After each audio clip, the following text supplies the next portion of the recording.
everyone, it's Ali. Thanks so much for joining me today for this crafty organising video. I pride myself on having a pretty organised craft room, but let's be real, no one's perfect, and I'm definitely not. One of the worst areas at the moment is my card making scraps. I had all the best intentions and they started out tidy, but they've become an absolute hot mess. So in this video, we're going to refresh, reorganise and declutter them together. I've got some great tips and ideas you can use in your own organising projects too. Although it might not look like it now, there was some semblance of order to this wooden crate. The problem is, it's grown since I last organised it and the original setup isn't working for me anymore. We just need to rethink this whole setup and find something that works better for me actually using my scraps. I'd also love to say the wooden crate is the only place I keep scraps, but it isn't. I also have this little wooden letter holder on my desk. This is supposed to be a catch-all for scraps mid-project. It always just looks a mess. And there's always a pile of little bits of card down here in front too, which can be handy, but they often fall off the desk and go absolutely everywhere. Plus, on the other side of the room, I also have a pile of backgrounds, mostly jelly prints, which I got really into a couple of months ago. But they've just been sat here not being used, so I'd love to have them accessible and ready to be used on cards as well. I don't mind admitting I was completely overwhelmed when I started this organising project. There was so much mess, where do I even start? So I decided to kick things off with something easy. Pull out the things that don't belong here. My personal ephemera, which I'm saving for scrapbooking projects, doesn't fit here for sure, so I'll find somewhere else to keep that. The loose bits on the side of the box shouldn't be there, so those can come out too. I need to be able to see what we're dealing with. I also worked on consolidating things. My rule for this project was, if I could make something easier to use, I did it. I've had this calendar in here for well over a year. It had such nice patterns I didn't want to throw it away, but I hadn't done anything with it. So rather than letting it sit here for another year, I chopped it up into pieces that I can then use for card panels later. The whole idea behind this project for me was to make everything in this box more accessible and easy to use. So cutting out any barriers to creating, like chopping up this calendar in advance, not only fit that goal, but it cleared some space too, which I really needed. Speaking of consolidating, I also had some leftover pieces from the Pebbles Merry Little Christmas collection. I used this to make one of my 6x6 paper pad videos, where I tried to make as many cards as possible from the 6x6 paper pad. But of course I had some of the embellishments left over. I decided to put these in with my other Christmas stuff. The project is over, so it doesn't make sense to keep them separate. I also had very few stickers left, but they were spread over multiple sheets, so I consolidated some of them or cut the leftover stickers away to save space. Then I could throw away the extra bits.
I also made the decision to dedicate a separate pouch for my Christmas sentiments, so they were easier to find. I already do this with my regular sentiments and it's really helpful. Plus, I found a lonely shadow die cut. I don't know how long this has been in here, but definitely pre-COVID, so...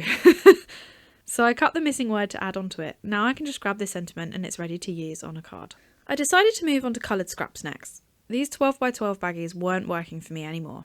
They aren't rigid enough, so they're always flopping over, and they're all different sizes too, which looks just really annoying. I went onto Amazon and found this set of thick, sturdy A4 zippered pouches, which were all colour-coded, and they seemed perfect for what I needed. It will be so easy to spot and grab the colour I need. Plus, I don't really need space for 12x12, because 12x12 isn't a scrap, that's just a full sheet of paper, isn't it? Rather than just shoving the scraps I had into the new storage, I took the time to go through each colour and give it a good clear out. I threw away anything that was too small to really use and trimmed off any unnecessary die cut bits. I also neatened up a lot of the odd shaped scraps into rectangles because generally that's the shape I use anyway. I do have a bit of a habit of just kind of throwing things that should go in the bin into the scrap bag. This is a habit I am definitely going to lose.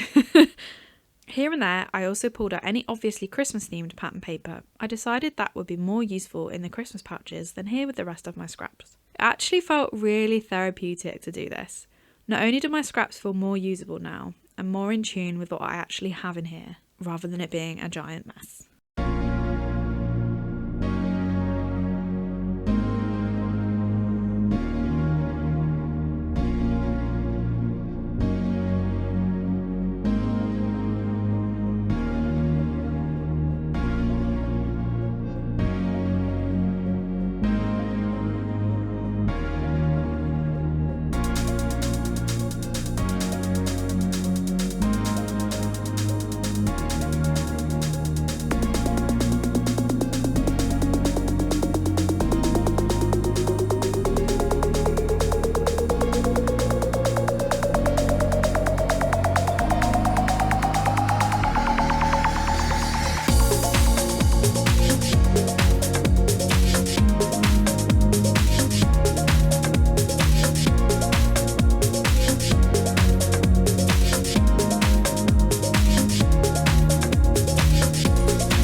had was brown, but there wasn't a brown zippered pouch. There was a spare pink one though, so I just took an alcohol marker and coloured the fabric in brown. Honestly, it worked really well, better than I expected, and you can barely tell it used to be pink. If you are really picky, you could use a Sharpie here, which might be better if you want this zip to stay brown as well. But honestly, this is brown enough for me.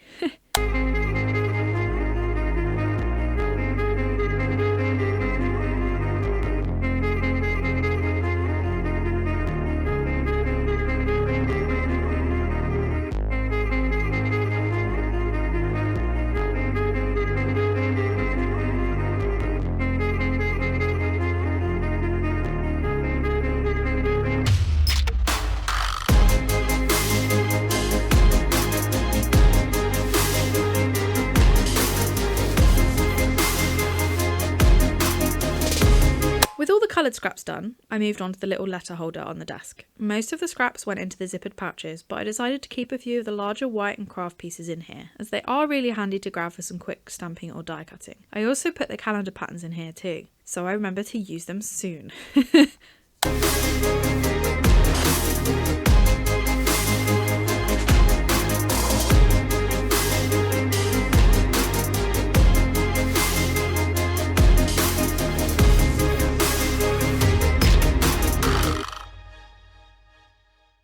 By this point, the scrap box is looking so much better already. The coloured scraps especially look so much neater and easier to flip through. But I've been adding to the pile of smaller scraps on my desk, and I really need to do something about this before it causes a scrap avalanche. Since these are the ideal size for stamp sentiments, I thought what better than to batch make some. I pulled out some stamps I hadn't tried and went to town stamping out some of my favourite sentiments. These can all go into my sentiment bag and would be great when I need to make a quick card.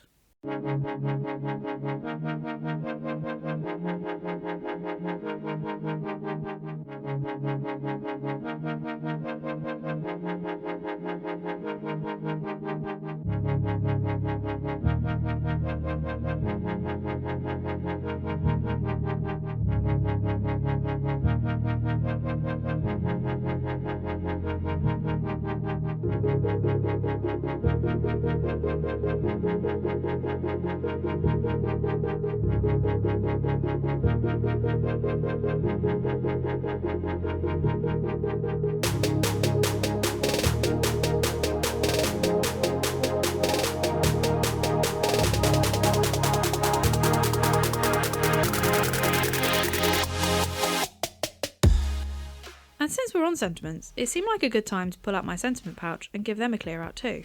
I often make more than I need in case something goes wrong, so I always have spares left over after a project, which end up in here. I know some people like to keep theirs in folders in those little plastic sleeves for baseball cards, which could be great if you have a lot on hand, but this way has worked for me well so far. I did a lot of trimming and chopping, and there are so many more sentiments ready to use now.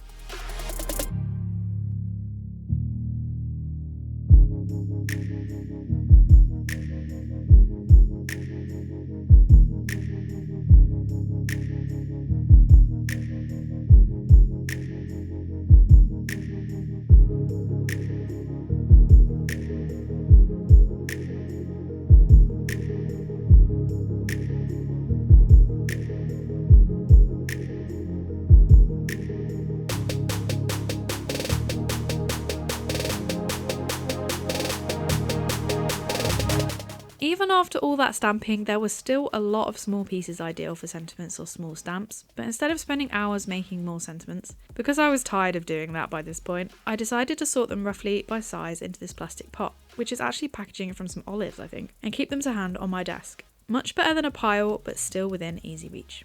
Sentiments done, we can move on to elements. I keep 2 pouches of elements. These are stamped and coloured images, die cuts, you name it, it's in here. I have 1 pouch for larger elements and 1 for smaller elements, just to make it easier to find what I'm looking for.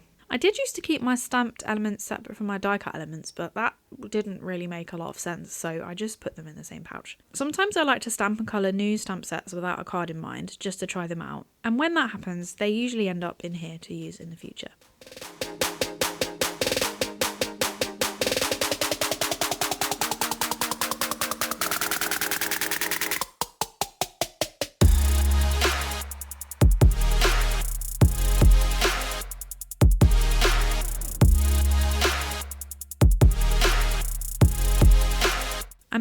headway, so decided to tackle backgrounds next, which was a big category. Just like with my elements and sentiments, I keep all my ready to use backgrounds in this pouch. Some stuff had made it in here that wasn't a ready to use background though, like some testers for a project I've been working on, and some needed repairing too.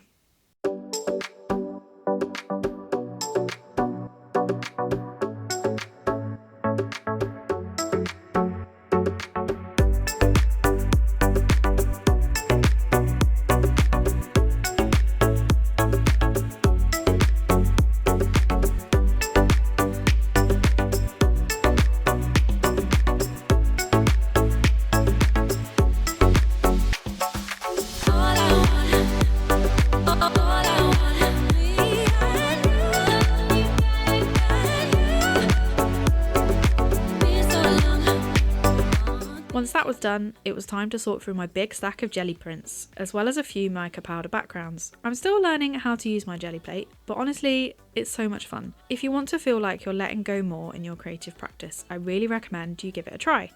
You can't control what happens, and it's so magical every time you pull a print. Plus, you can use pretty much any wet medium on a jelly plate: acrylic paint, watercolour, ink pads, alcohol inks, acrylic inks, Posca pens. Honestly, you name it. I've tried all of those, they work great. Anyway, I had a huge stack of both actual prints and the scrap paper I used to roll the excess paint off my brayer onto. Some of these I loved and just needed trimming down so they were ready to use as backgrounds. Other ones I didn't like as much as they were, so I decided to die cut them into background panels or tags instead, using dies with additional detail like stitching or scalloped edges. This was a great way to use up the scraps with the leftover paint on as well, and I think these will all be really fun to use on projects.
Lastly, I noticed the mica powder backgrounds were making a mess, dropping glitter everywhere, so I took this opportunity to spray them with some fixative. This isn't normally something I do because it's quite stinky, so it made sense to do it all in one go. Remember I said earlier about making things ready to use? This is another perfect example of that. Plus, I could use all the die cut waste to cover my work surface while I did it. I was just about to throw away all the offcuts from these backgrounds, and then I had an idea. I pulled out some of the ones with the prettiest prints along one side and used them with some long sentiment stamps to create a bunch more sentiments. I think these will make lovely sentiment strips to go right across the card, and I can keep these in with my other sentiments to use on a project in the future. And I haven't just made more scraps, I've made more usable elements.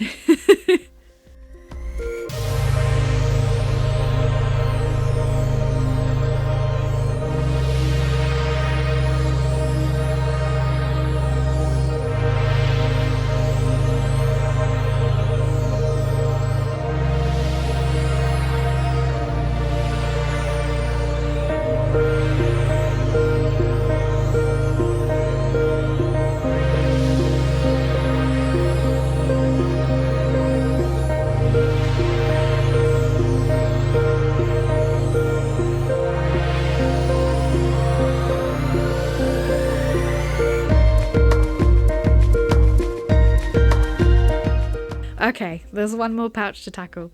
This is what I call my whip bits. This is stamped images I've started but not finished. Whip being work in progress.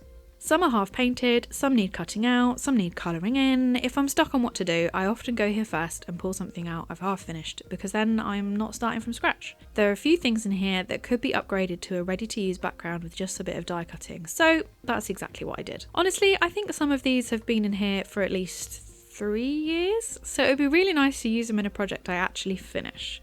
We're one step closer to that with all this organising.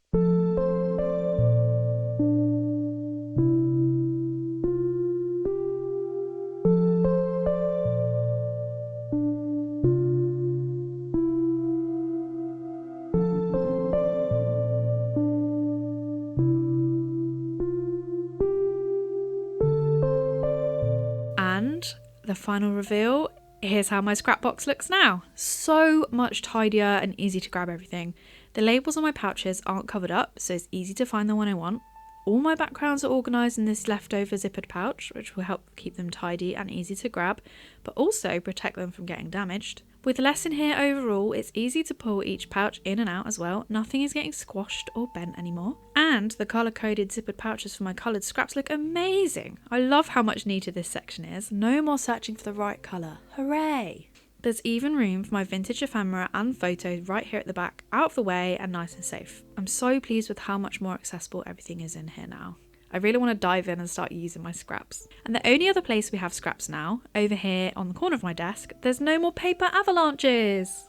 I've got my letter holder with some white and craft card in easy reach, plus some extra pieces of foam if I need quick dimension, and all my little scraps for sentiments easy to grab here too, and neatly organised by size in this plastic tray. Thanks so much for hanging out with me on my organisational journey today. I hope this has inspired you to get on top of your scrap stash too.